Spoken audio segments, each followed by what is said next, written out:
নমস্কাৰ স্বাগতম জনাইছো ক্ৰেজি আছামিজ জিকে অন্যটা ভিডিঅ'লৈ। আজি অসমৰ হিয়াৰ আমঠু জুবিন গাৰ্গৰ বিষয়ে কেইটামান কুৱেশ্যন লৈ আহিছোঁ। আহকচোন চাওঁ সেই কুৱেশ্যন কেইটা। প্ৰশ্ন 1, জুবিন গাৰ্গৰ জন্ম কিমান চনত হৈছিল?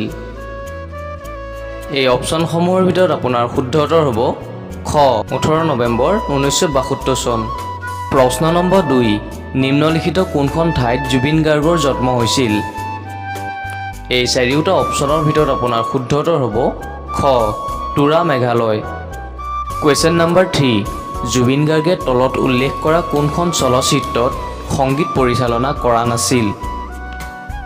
এই অপশ্যনসমূহৰ ভিতৰত আপোনাৰ শুদ্ধ উত্তৰ হ'ব খ জোনদা ইমান গুণ্ডা। প্ৰশ্ন 4, জুবিন গাৰ্গ বিবাহপাশত কিমান চনত আবদ্ধ হৈছিল?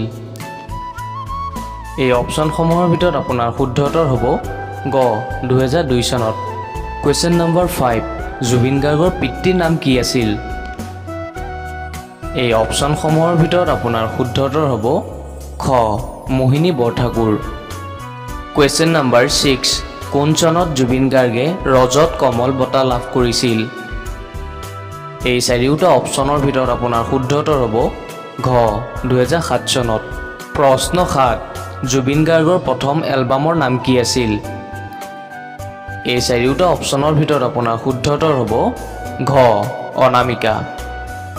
নেক্সট প্ৰশ্নটো হৈছে জুবিন গাৰ্গৰ প্ৰথম গীত বাণীবদ্ধ হোৱা অনাতাঁৰ কেন্দ্ৰটোৰ নাম কি? এই চাৰিওটা অপশ্যনৰ ভিতৰত আপোনাৰ শুদ্ধ উত্তৰ হ'ব ঘ যোৰহাট। কুৱেশ্যন নম্বৰ 9, 56 সংখ্যক ৰাষ্ট্ৰীয় বঁটা প্ৰাপ্ত কোনখন অসমীয়া ছবিত জুবিন গাৰ্গে অভিনয় কৰিছিল? এই চাৰিওটা অপশ্যনৰ ভিতৰত আপোনাৰ শুদ্ধ উত্তৰ হ'ব খ মন যায়। ইয়াৰ নেক্সট প্ৰশ্নটো চাওঁচোন আহক। নায়কৰ চৰিত্ৰত অভিনয় কৰা জুবিন গাৰ্গৰ প্ৰথম চিনেমাখনৰ নাম কি? এই চাৰিওটা অপশ্যনৰ ভিতৰত আপোনাৰ শুদ্ধ উত্তৰ হ'ব খ তুমি মোৰ মাথো মোৰ। প্ৰশ্ন 11, জুবিন গাৰ্গৰ প্ৰথম কবিতা পুথিখনৰ নাম কি? এই চাৰিওটা অপশ্যনৰ ভিতৰত আপোনাৰ শুদ্ধ উত্তৰ হ'ব খ শব্দ অনুভূতি। কুৱেশ্যন নম্বৰ 12, জুবিন গাৰ্গে ভগ্নী জংকী বৰঠাকুৰৰ স্মৃতিত কোনটো গীতৰ এলবাম মুক্তি দিছিল? এই চাৰিওটা অপশ্যনৰ ভিতৰত আপোনাৰ শুদ্ধ উত্তৰ হ'ব ক শিশু। কুৱেশ্যন নম্বৰ 13, জুবিন গাৰ্গে তলত উল্লেখ কৰা কোনখন চলচ্চিত্ৰত অভিনয় কৰিছিল? এই চাৰিওটা অপশ্যনৰ ভিতৰত আপোনাৰ শুদ্ধ উত্তৰ হ'ব ঘ মিছন চাইনা। প্ৰশ্ন 14, জুবিন গাৰ্গৰ মাতৃৰ নাম কি? এই চাৰিওটা অপশ্যনৰ ভিতৰত আপোনাৰ শুদ্ধ উত্তৰ হ'ব খ ইলি বৰঠাকুৰ। কুৱেশ্যন নম্বৰ 15, কোনখন চিনেমাৰ গীতৰ বাবে জুবিন গাৰ্গে 2006 চনত শ্ৰেষ্ঠ গায়কৰ গ্ল'বেল ইণ্ডিয়ান ফিল্ম বঁটা লাভ কৰিছিল? এই চাৰিওটা অপশ্যনৰ ভিতৰত আপোনাৰ শুদ্ধ উত্তৰ হ'ব খ গেংষ্টাৰ। কুৱেশ্যন নম্বৰ 16, কোনখন তথ্যচিত্ৰৰ বাবে জুবিন গাৰ্গে 2008 চনত শ্ৰেষ্ঠ পৰিচালকৰ অকাহিনী শাখাত বঁটা লাভ কৰিছিল?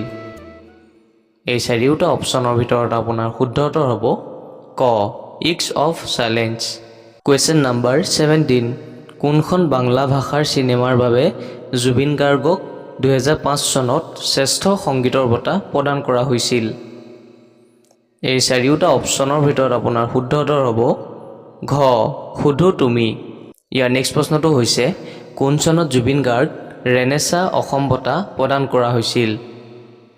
এই চাৰিওটা অপশ্যনৰ ভিতৰত আপোনাৰ শুদ্ধ উত্তৰ হ'ব ঘ 2014 চনত। ইয়াৰ নেক্সট প্ৰশ্নটো হৈছে জুবিন গাৰ্গৰ প্ৰকৃত নামটো কি? আপোনাৰ শুদ্ধ উত্তৰ হ'ব জুবিন বৰঠাকুৰ। যদি ভিডিঅ'টো ভাল লাগিছে লাইক শ্বেয়াৰ আৰু ছাবস্ক্ৰাইব এটা কৰি দিবলৈ নাপাহৰিব। ধন্যবাদ। জয় অসম, জয় জুবিন দা।